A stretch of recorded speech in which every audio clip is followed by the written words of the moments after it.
नमस्कार साथियों, सूर्य नगरी यूनिक्लो क्लासेस के यूट्यूब चैनल पर मैं डॉक्टर मिला राठी आपका हार्दिक स्वागत और अभिनंदन करती हूँ। बात कर रहे हैं हम लोग एडीजे के एग्ज़ाम की। तो जब आप एडीजे के एग्ज़ाम की बात करते हैं तो सबके दिमाग में एक ही चलता है, राजस्थान एडीजे। तो आइए कुछ चर्चा करते हैं राजस्थान एडीजे के बारे में। अब आप सबकी नज़र फिर से हमारे राजस्थान पर, पता नहीं आरजेस हो या एडीजे, पूरा का पूरा इंडिया हमारी तरफ आ जाओ, आपका वेलकम है। तो हम बात करते हैं राजस्थान।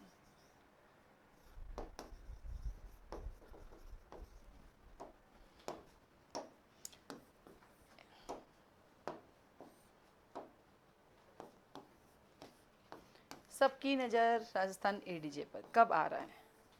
बिल्कुल 2024 में आ रहा है। कब आ रहा है? 2024 में आ रहा है राजस्थान एडीजे। आने दो, 2024 में कब आएगा? हुआ क्या, जो पुराना एडीजे था उसका कॉपी चेक हो रही है, तो कॉपी चेक होती खत्म, तो इधर आ गए आरजेस। तो आरजेस का प्री एग्जाम हुआ, तो ये लोग चाह रहे हैं कि प्री का रिजल्ट देख के मेन करा के उसके बाद एडीजे। तो इसका मतलब हमारे पास सितंबर तक का टाइम है, तो सितंबर तक हमारी एडीजे की वैकेंसी आ जाएगी। उसके बाद आपको पढ़ने का कम से कम 4 महीने तो मिलेंगे। इसका मतलब आपके पास पूरे 6 महीने हैं राजस्थान एडीजे करने के लिए, और 6 महीने सफिशिएंट होते हैं। अब जब 6 महीने हैं तो कौन से लॉ आएंगे? न्यू लॉ आएंगे, न्यू क्रिमिनल लॉ, और आने भी चाहिए ना। अगर हम एडीजे ही न्यू नहीं पढ़ेंगे तो हम क्यों बोला फाइनली इस बार मेरा राजस्थान एडीजे लगेगा। लास्ट एग्ज़ाम नहीं लग पाया था मेरा, क्योंकि पहले एज लिमिट नहीं थी, एज लिमिट हुई तो केसेस नहीं थे।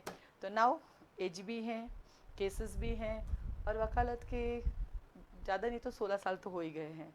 तो अभी तीनों क्राइटेरिया, इसका मतलब इस बार मैं भी आप लोगों के साथ एडीजे का एग्ज़ाम देने वाली हूँ। अभी दिया मैंने, एमपी एडीजे दिया है, छत्तीसगढ़ एडीजे दिया है, दिल्ली एडीजे दिया है।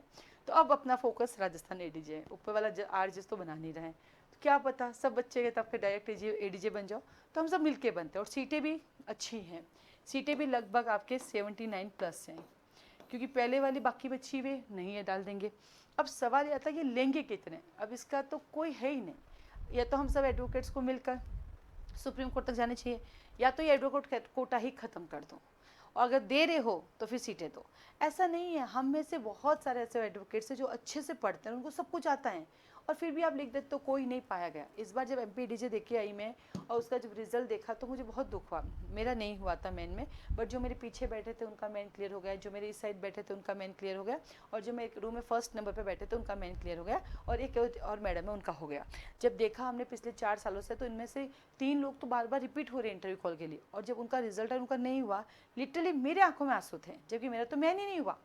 फिर मुझे लगा यार इतने सालों से लोग मेहनत कर रहे हैं, इनको सब कुछ आता है, फिर ऐसा क्या नहीं कर रहे हैं? या तो फिर एडवोकेट कोटा ख़त्म कर दो आप, ना दिखाओ मत। ये हाई कोर्ट हमें फालतू उल्लू बना रही है, सही बताए तो। और इसके चक्कर में हम लोग हमारी फैमिली में बहुत सेक्रीफाइस करते हैं। जब एडीजे की प्रिपरेशन करते हैं तो कई सारे हमारे जो मेल जो लोग हैं, यानी जो मेरे भाई लोग हैं, वो लोग अपनी वकालत तक छोड़ के बैठते हैं, और जो फीमेल है वो वकालत भी छोड़ती है, घर में कॉम्प्रोमाइज़ करती है, बच्चों के साथ कॉम्प्रोमाइज़, और लास्ट में आप क्या कहते हो, एक भी पास नहीं हुआ। ऐसे कैसे हो सकता है? ऐसा कोई पागल ही होगा जो पढ़ के नहीं आता है। बाकी एडीजे के एग्ज़ाम के लिए तो हर कोई पढ़ के आता है। या तो आप हमें क्राइटेरिया बता दो, तो कुछ ना कुछ तो पंगे हैं, तो उसका उसका रीज़न ही हम एडवोकेट्स हैं। हमें जाके बात करनी चाहिए, सुप्रीम तक कोर्ट तक जाना चाहिए कि या तो सीटें भरो या सीटें देना बंद कर दो। अगर आपको प्रमोशन से बढ़नी है तो फिर हमें लालच मत दो, हमें दिखावा मत करो हमारे सामने। आप 5-5 बच्चे निकाल रहे हो 80 सीटों में से, ऐसा नहीं हो सकता। जब हाई कोर्ट जज डायरेक्ट वकालत से बन सकते हैं, तो एडीजे तो वकालत भी कर रहे हैं, साथ में पढ़ के भी आ रहे हैं, एग्जाम दे रहे हैं, प्री दे रहे हैं, मेन दे रहे हैं, इंटरव्यू देने आ रहे हो, आपके क्वालिफाई नहीं है। How it is possible? जब आपके हाई कोर्ट जजेस विदाउट एनी एग्जाम दिए वो क्वालिफाई हो रहे हैं, हाई कोर्ट जज बन रहे हैं, तो ये तो इतना पढ़ के आ रहे हैं, और आप 2 स्टेज पार करवा रहे हो, देन इंटरव्यू कॉल आ रहा है, इंटरव्यू में कहते हो एक भी लायक नहीं है इसके। आप प्री, अगर जिसको नहीं लायक हो तो प्री भी पास नहीं करेगा, जो नहीं लायक है वो प्री भी पास नहीं करेगा। तो जो प्री करके आ रहा है, मतलब प्री ही सबसे बड़ा चैलेंज है, तो फिर मेन तो होना ही है। और मेन का भी कोई क्राइटेरिया होगा। अभी मैंने अपने एमपी डीजे की कॉपीज़ देखी, मुझे 5 में से 5 मिला है, जहाँ मैंने पूरा अच्छे से लिखा है। मुझे 5 में से 4 भी मिला है, मुझे 5 में से 3 भी मिला है, 2.5 भी मिला है, और जहाँ मुझे बिल्कुल पता नहीं था मैंने ऐसे ही लिखा कि चलो ये लिख लेते, मुझे 0 भी मिला है। कॉपी चेक हुई, अच्छे से हुई है, लेकिन कहीं ऐसे भी जगह थी जहाँ मैंने पूरा सही लिखा, फिर भी 0 है। अब क्यों 0 है उसका कोई जवाब नहीं है, और कोई नहीं देगा आपको जवाब, बस नहीं है तो नहीं है। फिर हम सब सोचते बैठते कि शायद ये हमारा डेस्टिनी है, बट ऐसा नहीं होता। ये डेस्टिनी नहीं है, ये क्या है हमें भी नहीं पता। इतनी डेस्टिनी थोड़ी ख़राब होगी कि इतनी बार दे और कुछ हुए ही नहीं, कुछ आ भी नहीं आया, 200 बार किताबें पढ़ चुके फिर भी नहीं आया, ऐसे कैसे हो सकता है? मैं तो उसको डेस्टिनी नहीं मानती, कुछ और ही है जो हमें समझ में नहीं आ रहा है। ठीक है। तो राजस्थान एडीजे कभी भी आ सकता है, तो आपके पास अभी भी नहीं करते, 4 to 5th मंथ है राजस्थान एडीजे करने का, आप कर सकते हैं। हम लोग भी क्लासेस चलाते हैं, माइनर एक्ट की हैं, मेजर एक्ट भी हैं, रैपिड रिवीजन कोर्स भी हैं जो प्री पॉइंट ऑफ व्यू से ओरिएंटेड हैं, आप ज्वाइन कर सकते हैं। रिकॉर्डिंग लेक्चर भी अब आप ले सकते हैं, क्योंकि पहले हमारे पास ऐसी फैसिलिटीज़ नहीं थी, बट हमने वो भी स्टार्ट कर दिया है जो अब ले सकते हैं। तो आइए इसी कड़ी में आज हम एक नया सब्जेक्ट शुरू करें, और वो है हमारा ईजमेंट एक्ट। ईजमेंट एक्ट जो है राजस्थान एडीजे के अंदर आता है। ये बड़ा अच्छा एक्ट है, और इस एक्ट को हम किसी के साथ पढ़ते हैं। किसके साथ पढ़ते हैं? इसको पढ़ते हैं हम टीपी एक्ट के साथ। टीपी और ईजमेंट एक जैसा होता है। कैसे पता चला टीपी एक्ट के साथ पढ़ते हैं? जब हम कॉलेज में पढ़ाई करते थे, तो जो हमारा टीपी एक्ट हुआ करता था, उस टीपी एक्ट के साथ हमें जो देखने को मिलता था, वो हमेशा ईजमेंट एक्ट की देखते हैं। तो टीपी एक्ट का जो 5वां यूनिट होती थी वो ईजमेंट है। ईजमेंट एक्ट में भी 2 बातें बताती हैं, एक तो ईजमेंट राइट और एक लाइसेंस। तो ये ईजमेंट एक्ट होता, ईजमेंट राइट क्या होता है?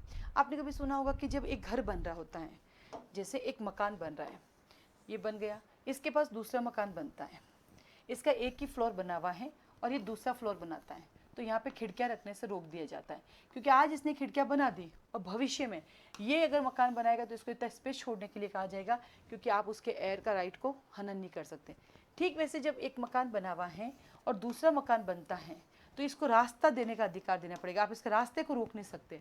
तो क्या कहा कि जो बाई नेचर हमें चीज़ें मिलती है, बाई नेचर क्या मिलती है? सूरज की रोशनी, बहता हुआ पानी, सड़क, हवा, आप इनको रोक नहीं सकते, इसे बोलते हैं ईजमेंट राइट। और ये हमेशा प्रॉपर्टी से जुड़ा हुआ होता है, इसको प्रॉपर्टी से सेपरेट करके आप बेच नहीं सकते। जैसे कि ये मकान मेरा है, पार्किंग तेरी हुई, या पार्किंग मेरी है, मकान तेरा हुआ, आप पार्किंग हमेशा मकान से जुड़ी हुई होती है। तो ये कैसा है? Easement right. ये ईजमेंट राइट पूरा एक एक्ट बना हुआ है, बट इस ईजमेंट के कुछ चीज़ें हमें और कहीं देखने को मिलती, कहाँ देखने को मिलती है? लिमिटेशन एक्ट में।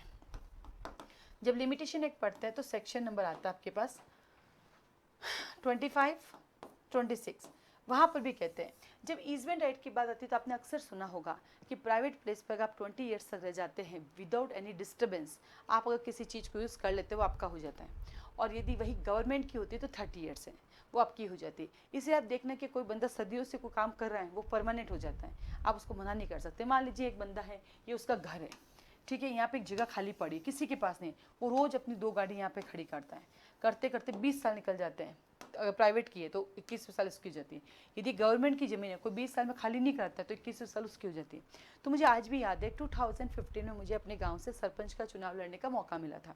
तो जब हम सरपंच के चुनाव में जा रहे थे, अपनी प्रचार कर रहे थे, तो सबने कहा कि मैडम हमारे पट्टे बनवा दो ना, पट्टे बनवा देना, आप जब ना सरपंच बन जाएगी। तो मैंने एक बार बोला, क्योंकि मैं तो लॉ की नॉलेज थी, मैंने कहा आप सरकारी ज़मीन पर बैठे हो, जिनके 30 साल पूरे हो गए उनके तो पट्टे मिल जाएंगे, लेकिन जो 30 साल से कम हुए फिर उनको खाली कराऊंगी मैं, क्योंकि रूल तो यही कहता है कानून में कि जिसके 30 साल पूरे हो गए वो ज़मीन उसकी हो गई, लेकिन जो 30 साल के अंदर सरकार कभी भी खाली करवा सकते हैं उनको।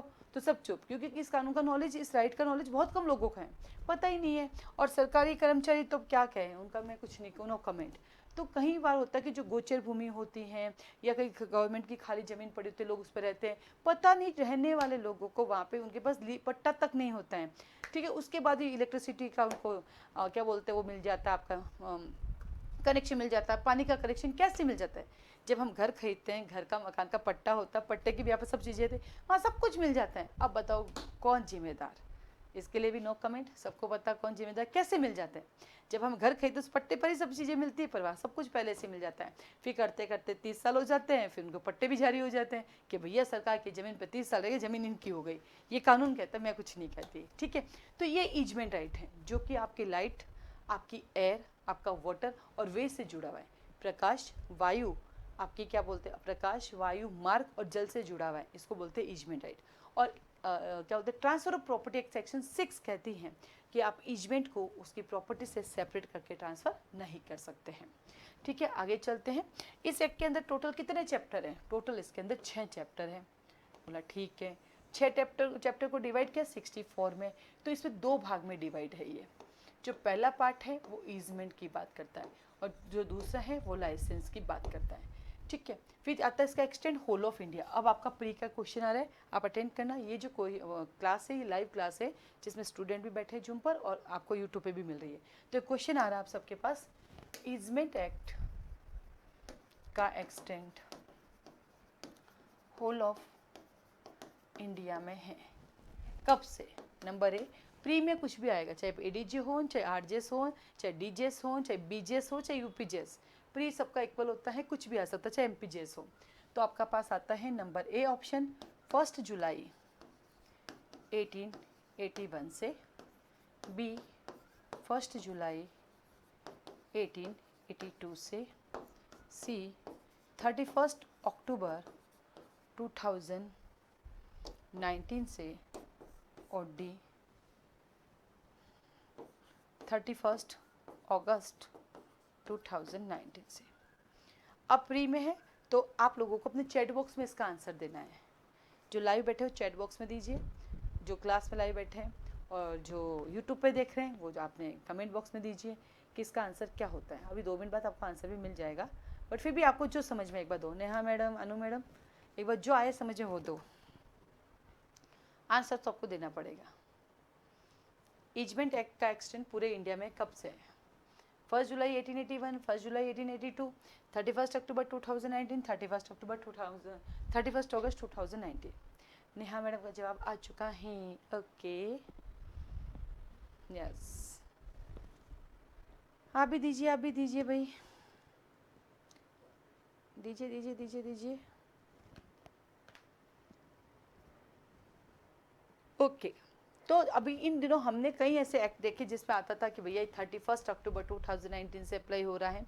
तो मैं आपको बता दूं, easement act very first day से अप्लाई होता है। तो नेहा मैडम आपका आंसर बिल्कुल सही, 1 जुलाई 1882 से हैं। तो टीपी हुआ, ये एक्ट हुआ, ये पहले से जे.एंड.के में लागू थे, जम्मू एंड कश्मीर में लागू थे। आ जाइए आगे बढ़ते। तो इसका एक्सटेंड होल ऑफ इंडिया में वेरी फर्स्ट डे, इसका कमिंसमेंट 1 जुलाई 1882 का। और आज बहुत बड़ा सरप्राइज है, मैं कब से क्लास उतरी हूँ कि आज के दिन हमारा नया बैच स्टार्ट हुआ। और सरप्राइजली अभी तक मेरी 4th क्लास चल रही है। पहले मैंने पढ़ाया था BNSS 1 जुलाई, फिर मैंने बताया था राजस्थान एक्साइज एक्ट, वो भी 1 जुलाई, फिर मैंने गुजरात का एक एक्ट पढ़ाया, वो भी 1 जुलाई, अब मैं ADJ पढ़ा रही हूँ, वो भी 1 जुलाई। अब देखते हैं इसके आगे वाली क्लास में क्या आता है, क्या वो 1 जुलाई है या नहीं, वो देखते हैं। तो ये भी आया 1 जुलाई 1882, और सिग्नेचर इस पर हुआ है 17 फेब, 17 पे खतरा, 17 फरवरी 1882 पे इस पर सिग्नेचर किए गए थे। तो यहाँ से क्वेश्चन आते हैं। अब आगे बढ़ेंगे, हम देखेंगे प्रीलिमिनरी। जनरली हम कोई भी लॉ पढ़ते हैं तो प्रीलिमिनरी जो होता है उसके चैप्टर 1 में होता है। अब इसमें चैप्टर 1 में तो है नहीं, तो हमने क्या किया, उस प्रीलिमिनरी को एक नया नाम दे दिया, उसको एक वर्ड दे दिया स्टार्टिंग। जैसे आप जाना CPC में भी स्टार्टिंग में प्रीलिमिनरी है। जैसे आप कॉन्ट्रैक्ट एक्ट में जाना, कॉन्ट्रैक्ट एक्ट में भी स्टार्टिंग्स में प्रीलिमिनरी है। ये ऐसे सब्जेक्ट है जहाँ पे प्रीलिमिनरी को जो है किसी सब चैप्टर या पार्ट में डिवाइड नहीं है, इसको अलग रखा गया है। तो पहला आता है आपके पास स्टार्टिंग, तो इसको हम बोलते हैं स्टार्टिंग प्रीलिमिनरी 1, 2 का 2। ये इंट्रोडक्शन देता है, मैं इजमेंट एक्ट हूँ, मुझमें क्या क्या है, मैं कहाँ से आया हूँ, कहाँ अप्लाई होऊंगा। तो सेक्शन 1 कहता है मैं शॉर्ट टाइटल, 2 कहता है मैं कहाँ अप्लाई नहीं होऊंगा, मैं सेविंग्स हूँ, और 3 कहता है कि जो आपका एक 1877 के अंदर जो लिमिटेशन एक्ट था उसकी बात करता हूँ। लिमिटेशन एक्ट में आज भी इजमेंट के 2 सेक्शन है।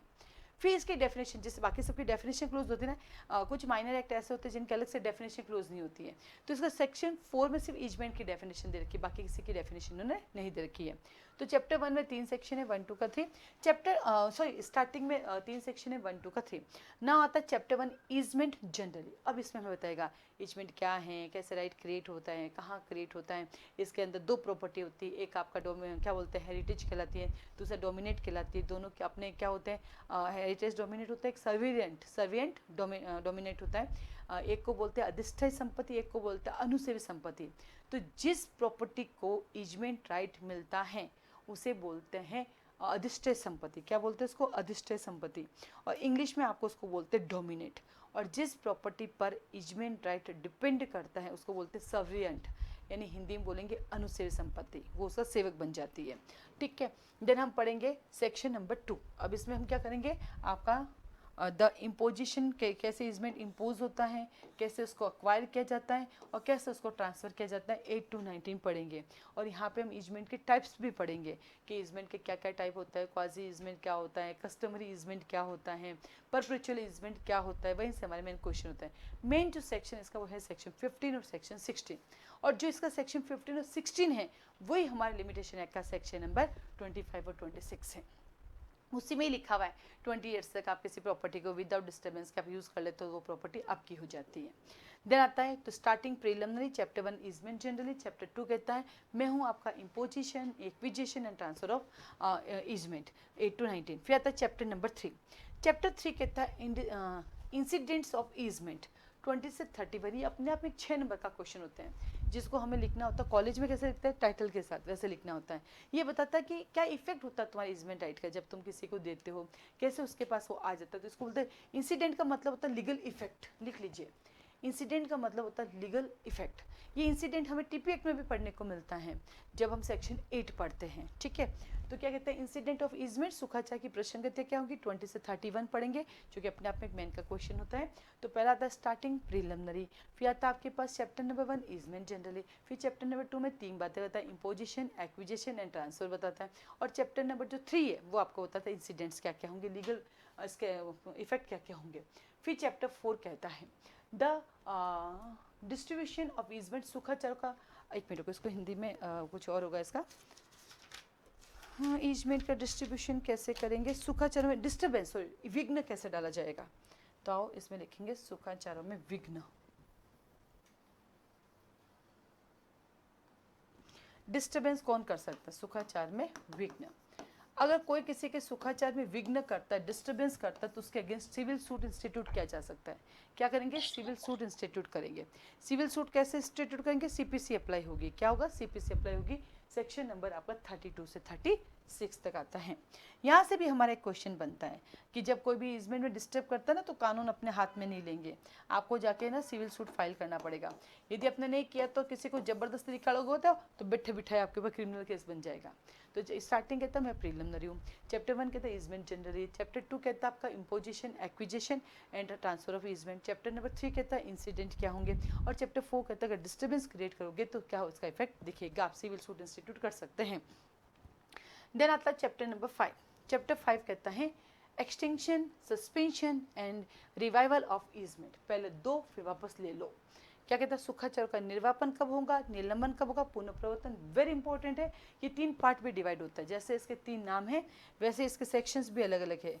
निर्वापन का अलग सेक्शंस मिलेगा हमें देखने को, इसका अलग मिलेंगे, और पुनः 3 कंडीशन में हमें वापस हमारा इजमेंट राइट क्रिएट भी हो जाता है। जब बहुत तेज बारिश आती है तो पानी में चीज़ें बह जाती है, जब पानी निकलता है तो वापस चीज़ें आपको मिल जाती है। तो ये बढ़ता घटता भी रहता है इजमेंट ना। कहाँ से कहा था कि 37 से 51, यानी हमारे यहाँ का एक पार्ट खत्म होता है। तो इजमेंट हम पढ़ते हैं कहाँ से, सेक्शन 4 से लगाकर सेक्शन नंबर 51 तक, और सेक्शन नंबर 52 से लगाकर 64 है, ये हमारा लाइसेंस है। ये लाइसेंस क्या है, जो आरटीओ ऑफिस में लाइसेंस मिलता है वो है क्या, गाड़ी चलाने वाले? नहीं नहीं नहीं। तो फिर इस लाइसेंस का क्या मतलब है, तो आइए मैं आपको बताती हूँ। हम लोग ट्रांसफर ऑफ प्रॉपर्टी एक्ट पढ़ते हैं। ट्रांसफर ऑफ प्रॉपर्टी एक्ट में हमारे पास होती है लीज। आपने एक वर्ड सुना होगा लीज, पट्टा। जब हम ये ज़मीन किसी को देते हैं इसमें रहने के लिए, कोई चीज़ चलाने के लिए, तो उसको बोलते हैं लीज पे लिया मैंने। कहते हैं ना बैंक, जो बैंक हमारा प्रीमाइजेस लेती है वो लीज पर लेती है, इतने साल की लीज पे दे रखा है, लीज पे दे रखा। वहीं आपका एक ना बहुत बड़ा घर है और आपने किसी को दे दिया है। आपने उस घर के अंदर मतलब एक लैंड है, एक आपकी लैंड है, उस पर घास उगी हुई है, और किसी के पास 100 काउज है, गाय है, तो आपने उसको चराने के लिए दे दिया कि चल मेरा खुला मैदान है तो अपनी गायों को चरा ले। इसको बोलते हैं लाइसेंस। या कोई ऐसा जैसे आपने देखा है कि एंटरटेनमेंट का कोई म्यूजियम बना हुआ है तो अपने किसी को लाइसेंस दे दे, ले तू चला ले। तो क्या कहा कि जब किसी ज़मीन के अंदर किसी भी चीज़ का जो मूवेबल रूप में उसको यूज़ कर लेते हैं तो वो बन जाता है हमारा लाइसेंस। और वहीं किसी ज़मीन को हम क्या बोलते हैं इमूवेबल के रूप में यूज़ करते तो बन जाता लीज। तो ध्यान रखना, इमूवेबल प्रॉपर्टी का जब हम लीज करते हैं तो वो जाता है हमेशा हमेशा किसके पास, टीपी एक्ट सेक्शन नंबर 105 से 117 के पास। तो ऑब्लिक करके लिखो, टीपी एक्ट सेक्शन नंबर 105 से लेकर 117। और इसका जो 116 है बड़ा फेवरेट है इन लोगों का, हर बार 116 से क्वेश्चन आता है। इस बार भी आरजीएस प्री में 116 से क्वेश्चन आया था, आता रहता होल्डिंग आउट वाला, होल्डिंग ओवर वाला। और लाइसेंस वहीं पर मूवेबल चीज़ को यूज़ करने के लिए देते हैं, उसको लाइसेंस हो जाता है। ठीक वैसे ही जब हम इमूवेबल प्रॉपर्टी किसी के पास रख के पैसे उधार लेते हैं उसको बोलते हैं मॉर्गेज, और वहीं हम मूवेबल प्रॉपर्टी किसी के पास रख के पैसे उधार लेते हैं उसको बोलते हैं प्लेज, गिरवी। तो मूवेबल आते ही गिरवी बन जाता है और लाइसेंस बन जाता है, इमूवेबल होते हुए हमारी लीज बन जाती है, मॉर्गेज बन जाता है। तो कई बार ना देखो दो अलग अलग एक्ट है, फिर भी क्वेश्चन आता है what is the difference between lease and क्या बोलते हैं आपके लाइसेंस, इनमें आता रहता है। फिर आता है आपके पास हर लाइसेंस आप आगे ट्रांसफ़र कर सकते हो कि नहीं, तो ट्रांसफ़र नहीं होता है। लेकिन जब आप एंटरटेनमेंट प्लेसेस होते हैं, जैसे ये आपका क्या बोलते हैं मूवी देखने का जो थिएटर होता है, या कोई साइंस पार्क जैसा है, या कोई जू है, आपका चिड़ियाघर है, उसका लाइसेंस आप आगे जो एंटरटेनमेंट की चीज़ें वो ट्रांसफ़र की जा सकती हैं। तो ये हम यहाँ पे एक लाइसेंस, तो हमारे पास दो पार्ट हो गए, एक आपका इजमेंट का पार्ट हो गया और एक आपका लाइसेंस का पार्ट हो गया। तो टोटल हमारे पास 6 चैप्टर हैं और 6 चैप्टर डिवाइडेड इन है सेक्शन 64 में है। प्री से यहाँ पे आपके राजस्थान एडीजी की सबसे अच्छी क्वालिटी है, इसमें डिवाइडेशन है। तो अभी हाल ही में मैंने एक किताब बनाई है, आप लोग इस किताब को परचेज़ कर सकते हो, एक छोटी सी बुक बनाई है। ये जो बुक है इस किताब में, इसमें मैंने क्या किया, सारे के सारे ना क्या बोलते हैं इसको कन्वर्ट कर दिया मैंने, डायग्राम बना दिए। इस डायग्राम के साथ साथ इसमें एडीजी का सिलेबस भी है। आइए एक झलक दिखाती हूँ मैं, आप इसके ऑर्डर कर सकते हैं। वैसे तो 1 डे ये फ्री रखी थी हमने इसको, ये तब फ्री थी हमारे पास जब हमारे वो हुआ था, क्या बोलते हैं इसको, आरजीएस का एग्ज़ाम था ना, उस समय हमारी तरफ से फ्री थी ये। देखिए अभी तो आपको फ्री नहीं मिलेगी, अब आप इसका ऑर्डर दे सकते हैं। इस किताब में क्या क्या मिलेगा मैं आपको बता देती हूँ। ये बहुत हेल्पफुल रहेगी आप लोगों के लिए। इसमें सबसे अच्छी बात है, एक ओवरव्यू है सारे मेजर एक्ट का, थोड़ा सा इस पर चर्चा कर लेते हैं। और सबसे अच्छी बात है इसमें राजस्थान एडीजे का सिलेबस है, जो आपको पता नहीं चलता ना किसमें, और डिवाइडेशन भी है किसमें कितने नंबर क्या आएगा, वो भी मैं आपको बता देती हूँ, क्योंकि अब आप सबकी नज़र राजस्थान एडीजे पे है। राजस्थान एडीजे ईजी क्यों है, क्योंकि यहाँ पे जीके नहीं आता, कंप्यूटर भी नहीं आता, बच जाते हैं सब जने। बाकी स्टेट में जाते हो तो हर चीज़ में उनको कुछ ना कुछ एक्स्ट्रा चीज़ें चाहिए होती है। अब ये चेक करें, अच्छा इन सबको करना ही पड़ेगा, मुझे बड़ा ही करना पड़ेगा। दिख रहे हैं अनु मैम, एक मिनट रुकना ना, एक मिनट, ऐसे क्लियर नहीं दिख रहा है। हाँ जी अनु मैम, दिख रहा है आपको इस किताब को, अभी क्लियर दिख रहा है थोड़ा? हाँ, वो जो मैं बता रही थी ना आपको, मैंने एक नई बुक लॉन्च की है, ये है वो। इसमें अपन ने क्या किया, जितने मेजर एक्ट है ना, वो सारे मेजर एक्ट को अपन ने डिवाइडेशन में कंप्लीट कर दिया। सारे मेजर एक्ट है इसके अंदर। एक मिनट को ट्राई करती हूँ, मेरे हिसाब से वो दूसरी वाली ओपन हो सकती है इसमें, मैं डायरेक्ट ओपन करके देखती हूँ ताकि सीधे झूम ही रहेगी वो।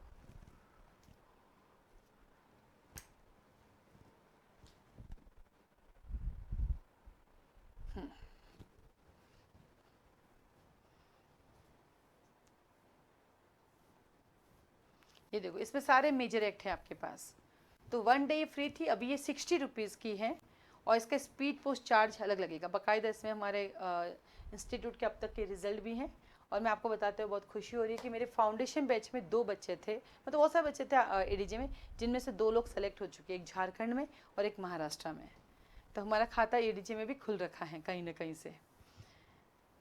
ये देखो ये IPC है आपका, ये एक ओवरव्यू बनाया हमने। उसका बनाने का ऑब्जेक्टिव जनरली क्या होता है, हम लिख नहीं पाते हैं, सोचते हैं लिखेंगे फिर रह जाता है, तो ये हमने एक सुंदर सी बुक बनाई कि उस पॉइंट ऑफ व्यू से आप इसको देख सकते हैं। साथ में हमने हमारा कोचिंग का भी डाला है बाकायदा इसके अंदर, ठीक है। अब मुझे इसमें आपको ये CPC के तो देखो सारे ऑर्डर भी डाले हमने, ये देखो ये CPC, ये कॉन्स्टिट्यूशन है, कहाँ चला गया CPC, अभी बताती हूँ मैं आपको।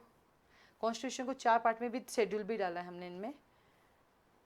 ट्रांसफर प्रॉपर्टी एक्ट आ गया, चलो CPC ऊपर चलो, उसका ऑर्डर भी डाला है हमने। ये कॉन्ट्रैक्ट एक्ट है हमारा, ये लिमिटेशन एक्ट है, लिमिटेशन के पीछे शेड्यूल है ना, उसको डालिए। अब देखो अगर आप शेड्यूल को पढ़ते हो और यहीं से इमूवल प्रॉपर्टी देख लेते हो, तो 61 से 67 तो RGSP का सवाल क्लियर। मतलब कई बार डायग्राम में भी इतनी चीज़ें होती है जो आपको बहुत हेल्प करती है। ये SRA है, ये SRA के डायरेक्ट क्वेश्चन आते हैं। इस बार MPADJ प्री में आया था कि चैप्टर 6 कहाँ से कहाँ तक है, तो ऐसा नहीं कह सकते कि ADG के एग्जाम में नहीं आते हैं। फिर एक सुंदर सा मैंने एक आर्टिकल लिखा, वो जरूर पढ़िएगा। ये आर्टिकल बहुत डिफरेंट है, आप बहुत जब थक जाते हो, आपको लगता है जीवन में कुछ नहीं कर सकते, एक बार मेरा लिखा हुआ आर्टिकल जरूर पढ़िएगा, शायद कुछ नई राह मिल जाए आप लोगों को, देखिएगा जरूर। ये माइनर एक्ट जो भी है ना, इस माइनर एक्ट के अंदर अनु मैम कौन सा माइनर एक्ट का अमेंडमेंट कब हुआ, एक्ट नंबर क्या है, अमेंडमेंट का क्या है, वो भी अपन ने सारा डाल रखा है। इसमें से मोस्ट ऑफ आपके राजस्थान ADJ भी कवर हो जाता है। ये अपने ना देखो सबसे बड़ा खतरनाक NI एक्ट वाला है, इसको तो बहुत डिटेल बना रखा है मैंने, एक एक छोटी छोटी चीज़ें। देखो ये NI एक्ट का देखो, एक एक कब कब कौन कौन सा अमेंडमेंट हुआ एक एक कर दिया मैंने विथ उनका एक्ट नंबर, क्योंकि कभी भी कुछ भी पूछ लेते हैं, इनका कुछ भरोसा नहीं है। तो हर देखो 1988 में अमेंडमेंट हुआ, फिर 2002 में हुआ, ठीक है, फिर आपके पास देखो 2012 में 3 मंथ वाला आया, फिर 2015 में आया, फिर 2018 में आया, एक एक चीज़ इसमें अपने डाल रखी है। फिर ये है सिलेबस, कई बार आपको आरजेएस का सिलेबस नहीं मिलता ना, तो हिंदी इंग्लिश पूरा अपन ने डाल रखा है ताकि आराम से उनको आरजेएस का मिल जाए। ये इंग्लिश का सिलेबस है, ये लॉ का सिलेबस है, क्योंकि कई बार तो सिलेबस ही ढूंढने में परेशान हो जाते हैं कि इसका सिलेबस क्या होगा क्या होगा। अब आएगा हमारा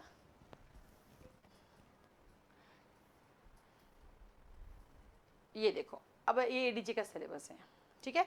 एडीजी के सिलेबस की क्वालिटी क्या है, देखो ये बता रखा है कि आईपीसी सीआरपीसी एविडेंस से 25 क्वेश्चन आएंगे, सीपीसी टीपी और आपके इंडियन कॉन्ट्रैक्ट एक्ट में से 25 क्वेश्चन आएंगे, फिर कॉन्स्टिट्यूशन से 10 क्वेश्चन आएंगे, एसआरएस से 5, एनडीपीएस से 4, लिमिटेशन के 3, नेगोशिएबल इंस्ट्रूमेंट के 3, सिर्फ चैप्टर 17 है। राजस्थान लैंड रेवेन्यू एक्ट के 5, राजस्थान रेंट कंट्रोल के क्या होते 5, फिर हिंदू लॉ के जो 4 है उनके 7, फिर अपने SC ST के 3, फिर मोटर व्हीकल एक्ट से आएंगे 4, फिर रजिस्ट्रेशन एक्ट आता है आपके पास राजस्थान का, स्टेम एक्ट आता है आपके पास, कोर्ट फीस एक्ट आता है इसमें से 6। इजमेंट एक्ट कहाँ चला गया,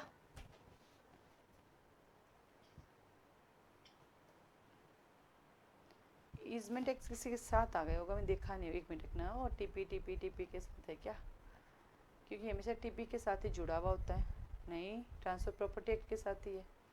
तो या तो एक मिनट वहाँ से मेन एग्जाम होगा, देखते हैं, क्योंकि मेन में कुछ और चेंज है। फिर जनरल नॉलेज आती है राजस्थान में 15 नंबर की, हाँ अब जीके आता है, भूल ही गई मैं, पहले नहीं आता था, अब राजस्थान में भी जीके जुड़ रखा है, ध्यान रखना। 15 मार्क्स का है, लीगल मैगजीन 5 है, मेडिकल जस्टिसप्रूडेंस 5 है, लैंडमार्क जजमेंट आते हैं 10, और लैंग्वेज आती है हिंदी इंग्लिश 10, 150 नंबर का। अब चलते हैं हम आगे मेन सिलेबस में, मैंने ऐसे कैसे चूक गया मेरा, ये मेन का सिलेबस है। देखो पेपर 1 में क्या क्या था बोल के सुनाते हो, CPC, TP, evidence, arbitration, motor vehicle act, Rajasthan rent control, specific relief act, limitation, land revenue, ठीक है, फिर राजस्थान टेनेंसी एक्ट, उनके चैप्टर्स फिक्स है, ज़्यादा नहीं पढ़ना है, फिर constitution of India, Indian contract act, partnership act, ये देखो इसमें आपका ईजमेंट एक्ट है, मैंने कहा कहीं है भाई, फिर sale of goods act, law of टॉट, ईजमेंट, हिंदू लॉ के बाकी सारे, Muslim law, registration act, stamp act, general rules civil criminal and interpretation statutes.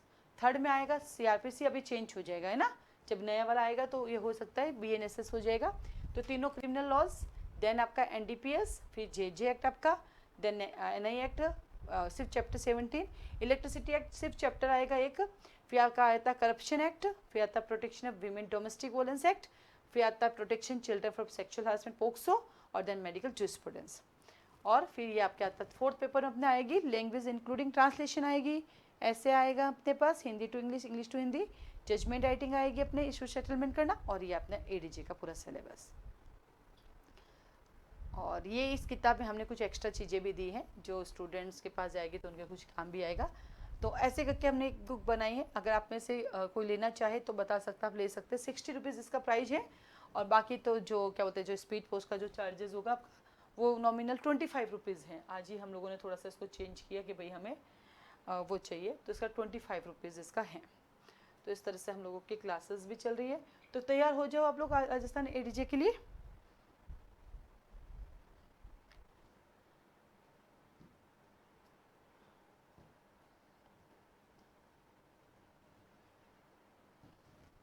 तो राजस्थान एडीजे अब आपका कभी भी आ सकता है, तो आप बस उसके लिए हो जाइए तैयार, ठीक है।